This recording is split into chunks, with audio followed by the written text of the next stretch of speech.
Harlem, 1934. The room went silent when Bumpy Johnson walked through that door. Not the good kind of silent, the kind where 15 white men in hoods stop talking, stop breathing, and reach for the guns under their robes.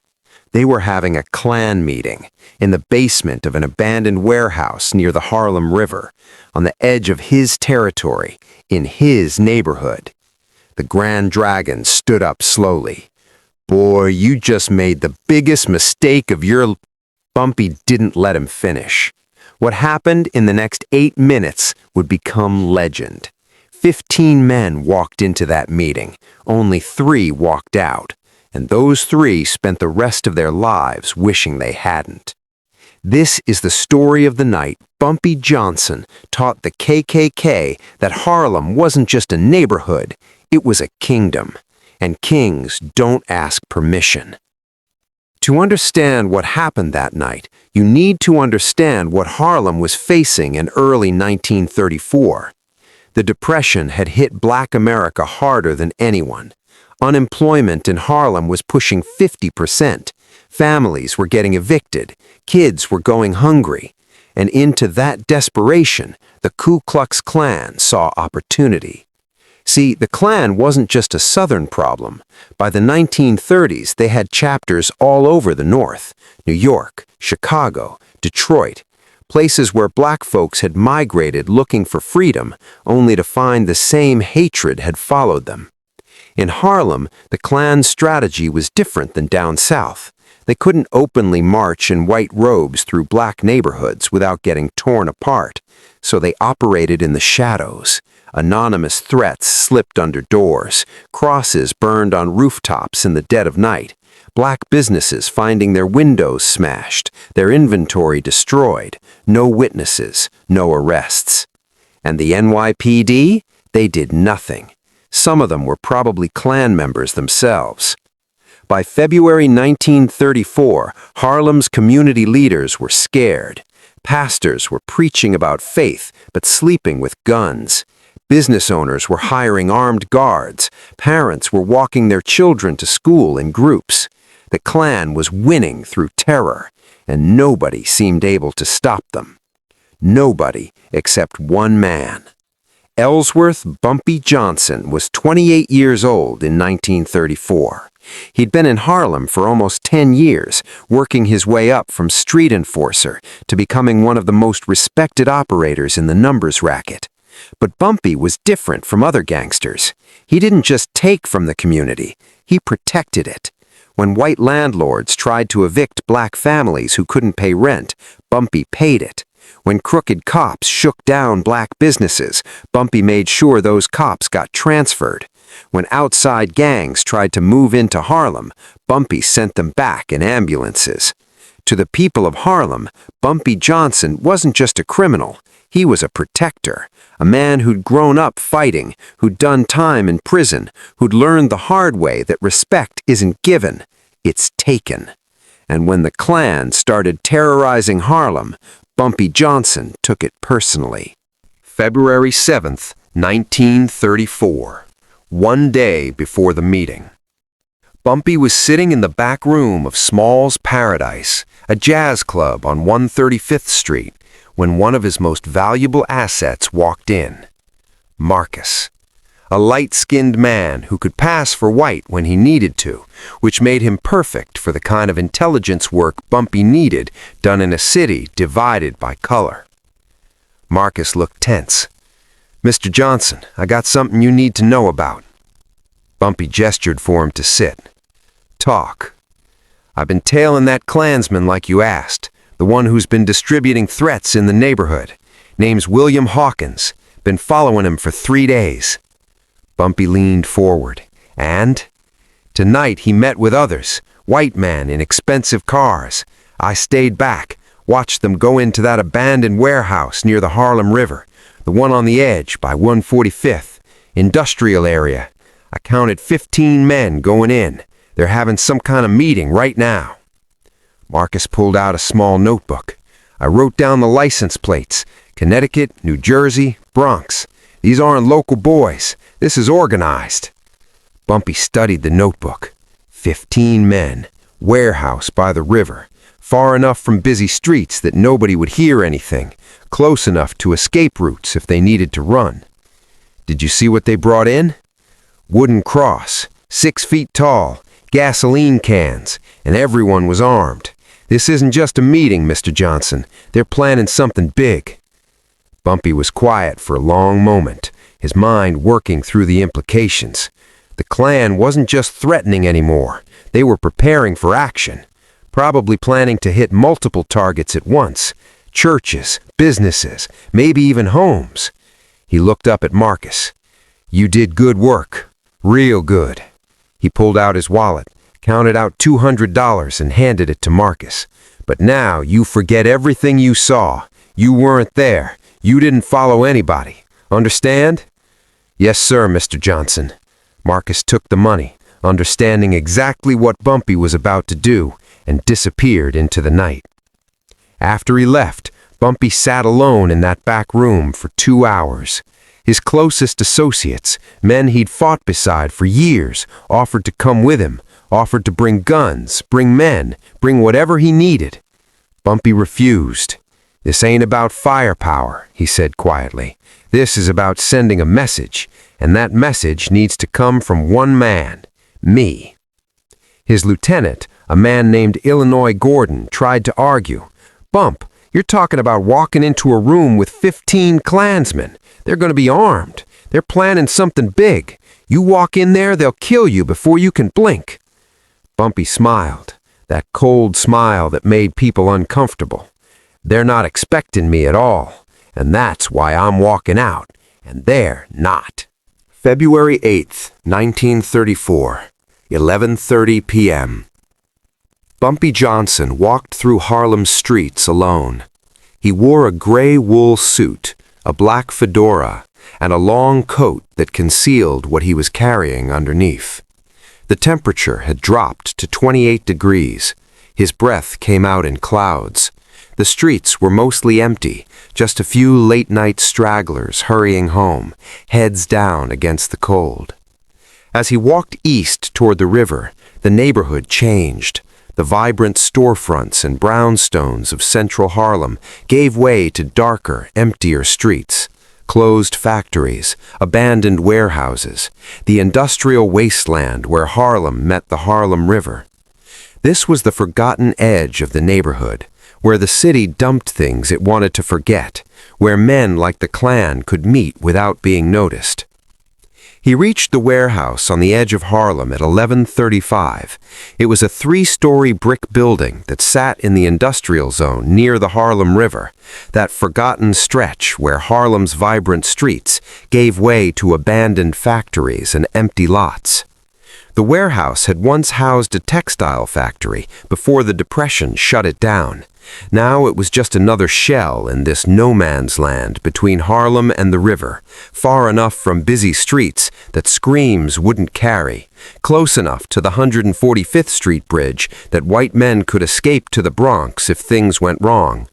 Perfect location for cowards who wanted to plan terror without being seen. Bumpy circled the building once, noting the details. 2 cars parked in the alley behind it. Expensive cars, Buicks and Cadillacs, not the kind of vehicles you'd see in Harlem normally. White men's cars, Connecticut and New Jersey plates, just like Marcus had said. One entrance in the front, boarded up. One loading dock entrance in the back, door slightly ajar. That's where they'd gone in.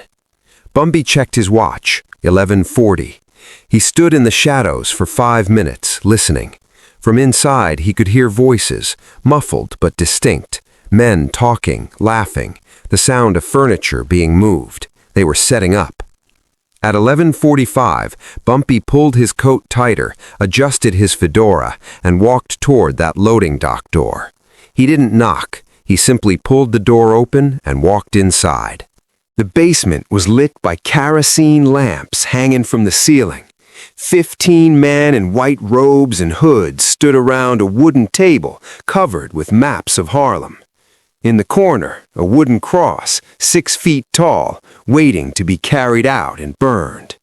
They were in the middle of planning. The Grand Dragon, a man named Robert Garrison from Connecticut, was pointing at the map, assigning targets. "Thompson, you take the church. Wait until their Wednesday service lets out, then—" He stopped mid-sentence because Bumpy Johnson was standing in the doorway. The room went silent. 15 white hoods turned toward that door.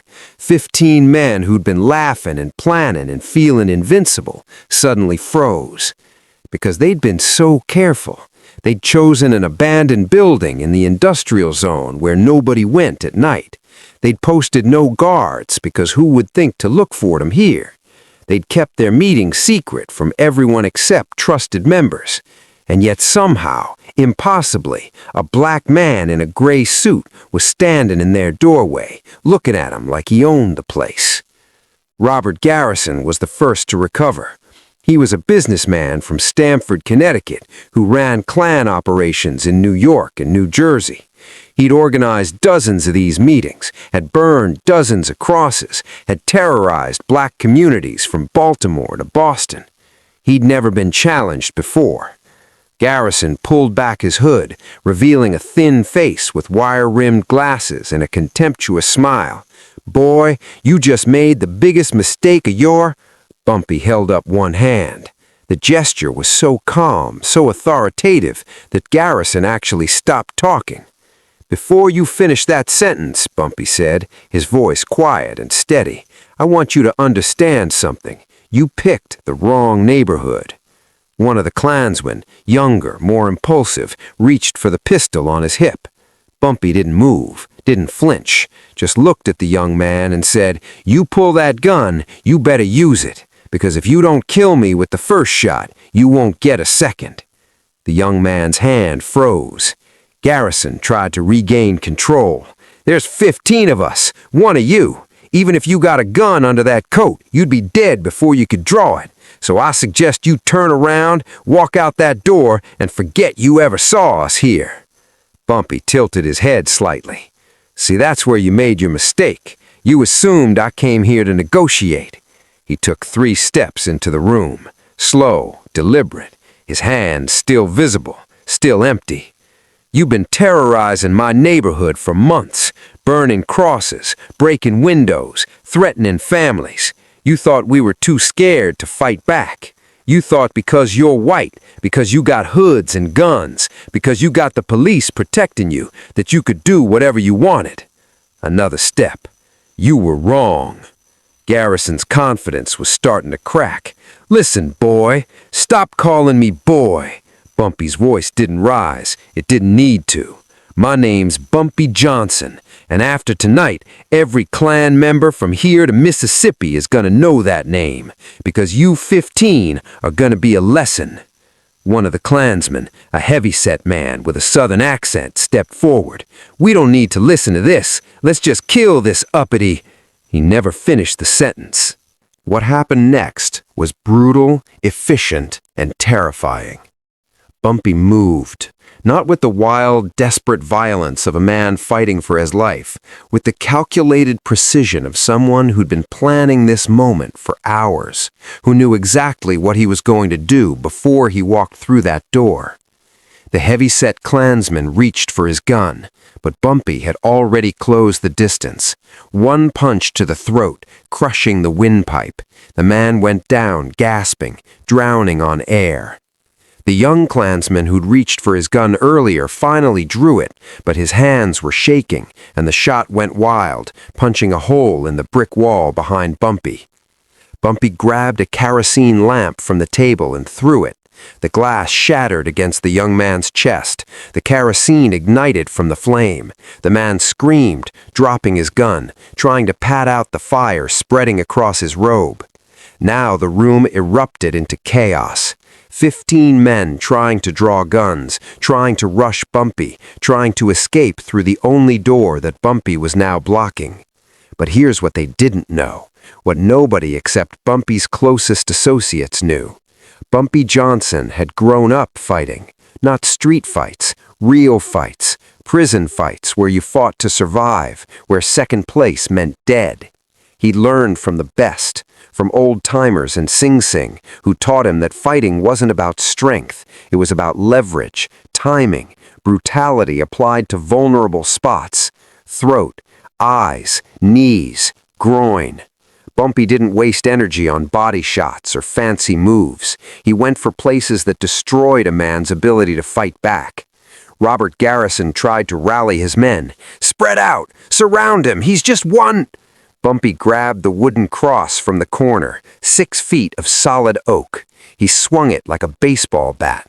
The cross connected with Garrison's head. The sound was like a watermelon splitting. Garrison went down and didn't get back up. 3 Klansmen rushed Bumpy at once. He used the cross as a spear, driving the pointed end into the first man's stomach, used the leverage to swing the cross around, catching the second man across the face. The third man got close enough to grab Bumpy's coat. Bumpy dropped the cross, pulled a straight razor from his pocket, and opened the man's face from eye to jaw. The man screamed and stumbled back, blood pouring through his fingers. The kerosene fire from the lamp was spreading now. The abandoned building's dry wood was catching fast. Smoke was filling the basement. The remaining Klansmen were coughing, stumbling, trying to see through the smoke and the chaos. Bumpy moved through that smoke like he could see through it, like he'd memorized the room's layout before the fire started, because he had. One by one, the Klansmen went down. Some from Bumpy's fists, some from friendly fire as panicked men shot at shadows, some from the smoke and fire. The whole thing took 8 minutes. 8 minutes from the time Bumpy walked in until the time the last Klansman capable of moving crawled toward the door. When the smoke cleared enough to see, 3 men were still alive. Not unharmed, all 3 had injuries, broken bones, burns, cuts, but alive. 12 bodies lay on that basement floor, some dead from violence, some from smoke inhalation, some from the fire that was now consuming the building. Bumpy stood near the door, breathing hard, his suit torn, blood on his hands and face, not all of it his own. He looked at the 3 survivors. 2 were crawling toward the exit. 1 was just lying there, whimpering, unable to move. Bumpy walked over to them, knelt down next to the closest one, a man whose hood had fallen off, revealing a face that couldn't have been more than 25 years old. "What's your name?" Bumpy asked quietly. The man was crying. Patrick Murphy." "You from around here, Patrick?" Bronx." "You got family?" Patrick nodded, still crying. Bumpy grabbed him by the collar, pulled him close. "Then you go home to them, tonight, and you tell every Klan member you know what happened here. You tell them Bumpy Johnson walked into a meeting of 15 men and walked out alone. You tell them what happens when you terrorize Harlem." He released Patrick, who scrambled toward the exit. Bumpy turned to the other 2 survivors. "Same goes for you. Get out. Spread the word. The Klan's not welcome in Harlem. Not now, not ever." The 3 men crawled, stumbled, and dragged themselves up the stairs and out of that burning building. Bumpy followed them slowly, looking back one last time at the 12 bodies lying in that basement, at the burning cross that had been meant to terrorize Harlem's families, at the maps and the plans that would never be executed. He walked out into the cold February night, leaving the building to burn behind him. The flames reflected off the dark waters of the Harlem River as Bumpy disappeared into the industrial shadows, heading back toward the heart of his kingdom. By morning, the warehouse was a smoking ruin. Firefighters found 12 bodies in the basement. The NYPD sent detectives. They questioned the 3 survivors in the hospital. Patrick Murphy and the other 2 gave vague, conflicting stories. "We don't know who attacked us. It was too dark. Everything happened so fast." But the detectives found the remnants: white robes, Ku Klux Klan literature, maps of Harlem with black churches and businesses marked, the wooden cross half burned. The lead detective, a man named Sullivan, sat in the police captain's office with his report. 12 dead white men, all Klan members, killed during an illegal meeting where they were planning terrorist attacks against Negro civilians in Harlem. The captain read the report slowly, then looked up at Sullivan.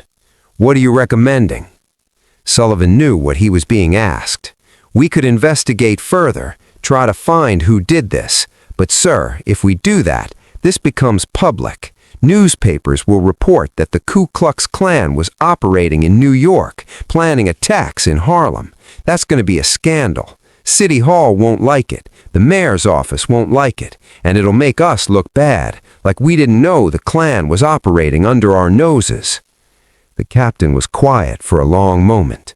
Then he picked up the report and dropped it in his desk drawer. "Accidental fire, illegal gathering of vagrants in an abandoned building. No arrests. Case closed." Sullivan nodded. "Yes, sir." And that's how 12 Ku Klux Klan members died in Harlem, and nobody was ever charged, because the NYPD decided that a scandal about the Klan operating in New York was worse than letting a killer walk free, especially when that killer had done what the police should have been doing all along, protecting Harlem from terrorists. The 3 survivors kept their promise. They told everyone what happened. Patrick Murphy went back to the Bronx and told his Klan chapter. Word spread to other chapters, New Jersey, Connecticut, Pennsylvania. The story got bigger with each telling. Some versions said Bumpy had killed all 15 men with his bare hands. Some said he'd burned them alive intentionally. Some said he'd made them beg before he let the survivors go. The truth was bad enough. Within a week, the Klan's operations in Harlem stopped completely. No more threats, no more burned crosses, no more broken windows. The white-hooded cowards who terrorized the neighborhood from the shadows decided that Harlem was too dangerous for them. Because Bumpy Johnson had taught them something they'd never learned before. Black people could fight back, and when they did, the Klan bled the same as anyone else. The night of February 8, 1934, became legend in Harlem. People told the story for decades about the night Bumpy Johnson walked into a Klan meeting alone and walked out alive, while 15 white men didn't. But the story meant different things to different people. To Harlem's families, it meant protection. It meant someone was willing to fight for them when nobody else would. To other criminals, it meant respect. It meant Bumpy Johnson wasn't just another gangster. He was a man willing to die for his principles. To white people who thought they could come into black neighborhoods and do whatever they wanted, it meant fear. It meant there were consequences for terror. It meant Harlem had a protector who didn't play by their rules. And to Bumpy himself? Years later, in the 1960s, a reporter asked him about that night, asked him if the story was true, if he really walked into a Klan meeting alone. Bumpy smiled, that same cold smile from that February night. "Let me tell you something about respect," he said. "You don't get it by asking nicely. You don't get it by being reasonable. You get it by making it clear that disrespecting you costs more than people are willing to pay." So yes, I walked into that meeting, and yes, most of them didn't walk out, because they came to Harlem to spread fear, and I taught them what real fear looks like. The reporter asked if he had any regrets. Bumpy's expression didn't change. Only one. "I wish I could have sent a clearer message, but 3 survivors were enough to spread the word. The Klan learned that Harlem wasn't afraid of them. They should have been afraid of Harlem." February 8, 1934. 15 men walked into a basement wearing white hoods, carrying guns, planning to terrorize innocent families. One man walked in after them. No hood, no army behind him, just his fists, his rage, and his absolute refusal to let his community be terrorized. 8 minutes later, 12 men were dead. 3 crawled out to spread the warning, and Bumpy Johnson walked out into the cold night, past the abandoned factories and empty lots, back toward the heart of Harlem, where his people were sleeping safely because of what he'd just done. That's not just a gangster story. That's a story about what happens when people decide they won't be victims anymore, when they decide that fear is a choice and they choose something else. The Klan thought Harlem was weak, thought black people would just accept their terror and bow their heads. They learned different that night, and they never came back. If this story got you, hit that like button right now. Subscribe if you want more Bumpy Johnson stories that history tried to bury. These are the moments that made Harlem legendary. Drop a comment. What would you have done in Bumpy's position? Walk in alone or bring backup? And turn on notifications because we're dropping these legendary Bumpy Johnson stories every week. Next up, how Bumpy Johnson made Lucky Luciano himself show respect. Remember, respect isn't given, it's taken. And Bumpy Johnson took his on February 8th, 1934.